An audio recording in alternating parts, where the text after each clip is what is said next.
नमस्कार, स्वागत है आपका न्यूज 24 की इस खास पेशकश में। मैं हूं आपके साथ आशा झा। और सबसे पहले बात 2022 की बिछी बिसात, फिर जाति धर्म की बात। जी हां, विधानसभा चुनाव से करीब 6 महीने पहले ही सियासी हलचल यूपी में चरम पर पहुंच गई है। सियासी दल रणनीति को अंतिम रूप देने में जुटे हुए हैं। बीजेपी की बात करें तो बीजेपी की तरफ से संघ ने मोर्चा संभाला है। इधर बीएसपी प्रमुख मायावती ने एक बड़ा ऐलान किया, फिर से ब्राह्मण कार्ड खेला है। 3 तस्वीरें देखिए, हम आपको दिखा रहे हैं। बीएसपी ने 23 जुलाई से प्रदेश में ब्राह्मण सम्मेलन करने का ऐलान कर दिया है। इधर कांग्रेस महासचिव प्रियंका गांधी गठबंधन पर उन्होंने अपने पत्ते खोले हैं। हालांकि उनके बयान से असमंजस और ज्यादा बढ़ गया है।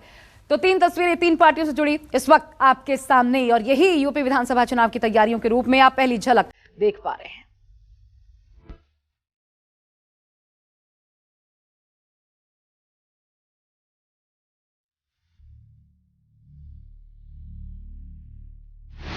यूपी में बिछने लगी सियासी बिसात, 2022 के लिए मैदान तैयार।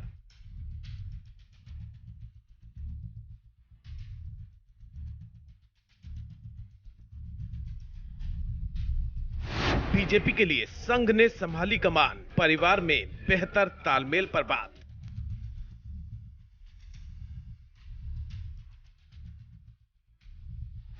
मायावती लौटी पुरानी रणनीति की ओर, ब्राह्मणों को रिझाने पर जोर।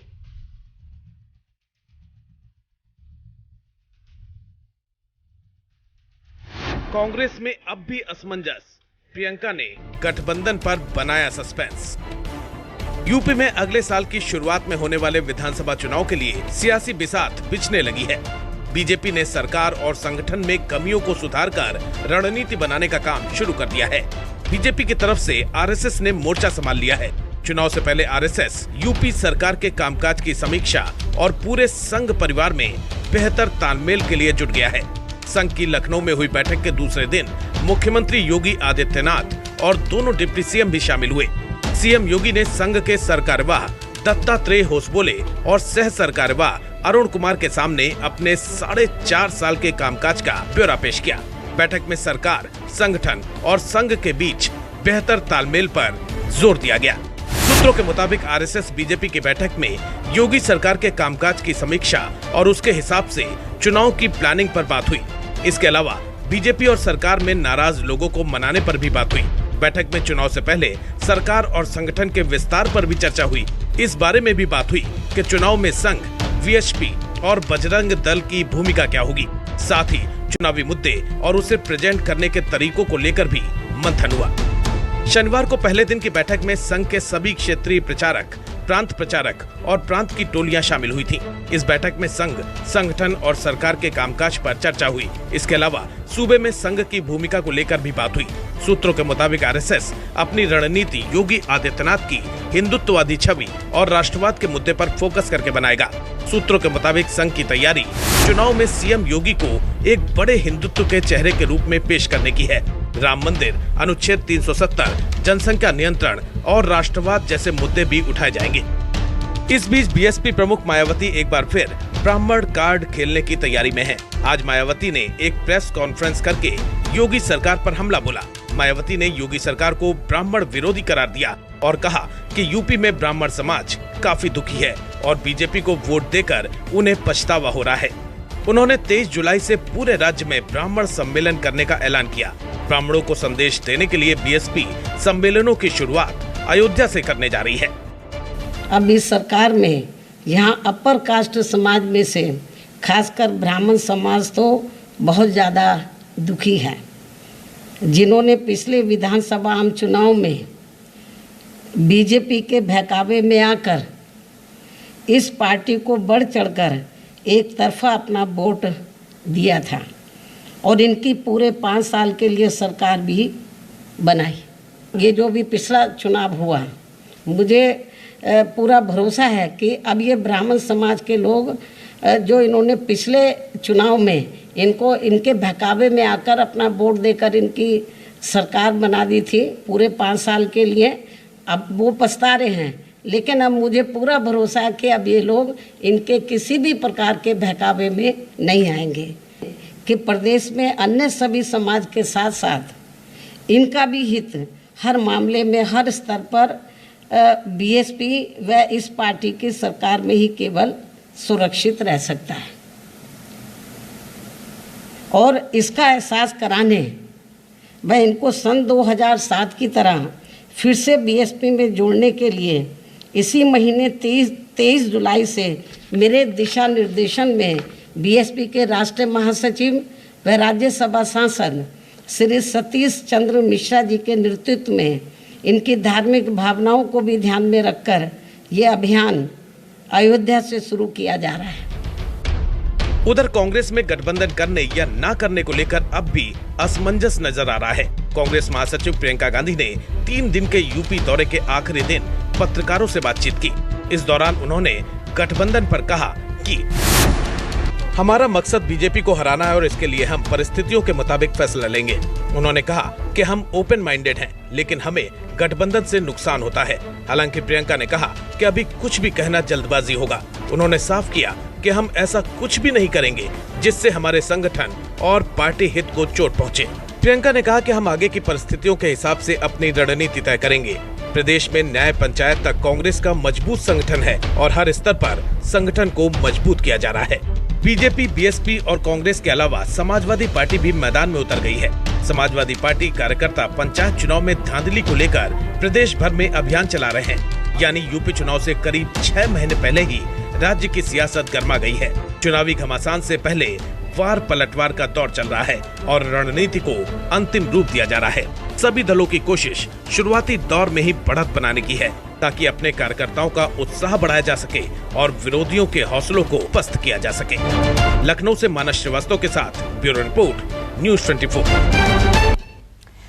तो देखिए, दरअसल जातीय कार्ड खेल दिया है मायावती ने और 2007 में ये सबसे सक्सेसफुल फॉर्मूला रहा था बीएसपी के लिए, एक सोशल इंजीनियरिंग का, दलित और ब्राह्मणों को साथ लेकर चलने का, जिसका जबरदस्त फायदा चुनाव में 2007 में मायावती को, बीएसपी को हुआ भी था। मैं सीधा मानस श्रीवास्तव का रुख करती हूँ। मेरे साथ मेरे सहयोगी इस वक्त जुड़ चुके हैं। मानस, 2007 ब्राह्मण गए बीएसपी के साथ, फिर 2012 में अखिलेश यादव को चुना, उसके बाद 2017 हमने देखा बीजेपी के साथ चले गए। ये ट्रेंड बदलता रहा है। तो इस बार ये जो सोशल इंजीनियरिंग के फॉर्मूले को फिर से भुनाने की तैयारी है, एक तो कितना कारगर, और क्या इसके लिए इतना वक्त रह पाया है बीएसपी के साथ कि ये कारगर हो?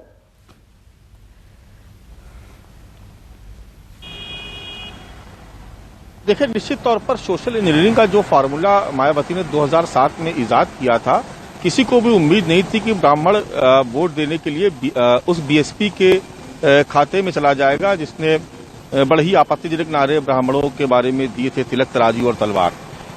लेकिन ये फार्मूला बहुत सक्सेस रहा, लेकिन उसके पीछे एक बहुत बड़ी सियासी वजह थी।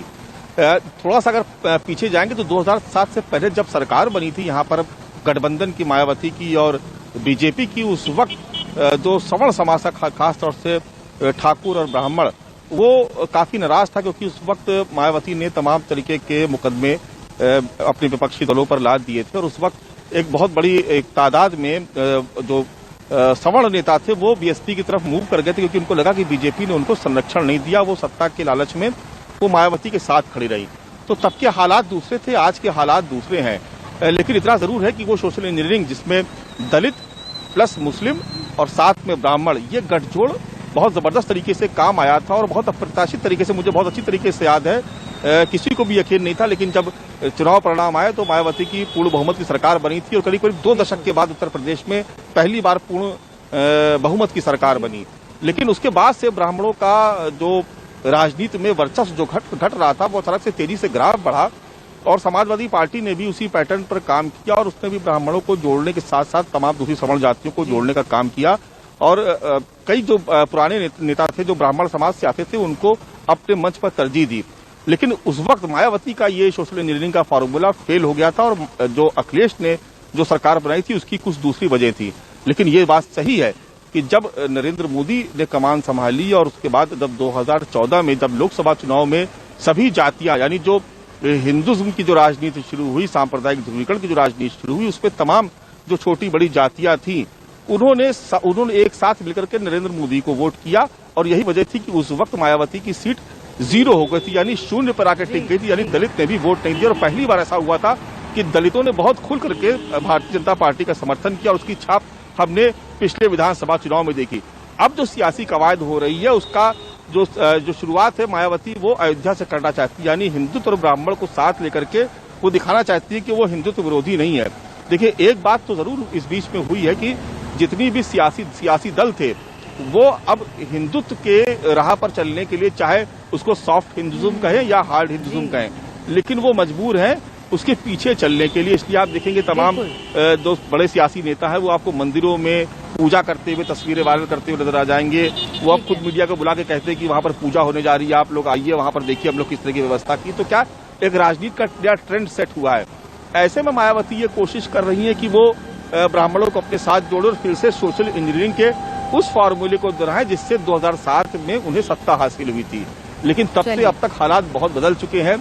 तमाम क्या करना है कम से कम ये बीएसपी तय कर चुकी है, लेकिन यहाँ कांग्रेस के लिए तो बहुत असमंजस की स्थिति है कि गठबंधन करना है कि नहीं है। ये भी कह रहे हैं कि गठबंधन से नुकसान होता है, लेकिन फिर भी ओपन माइंडेड खुद को बता रहे हैं।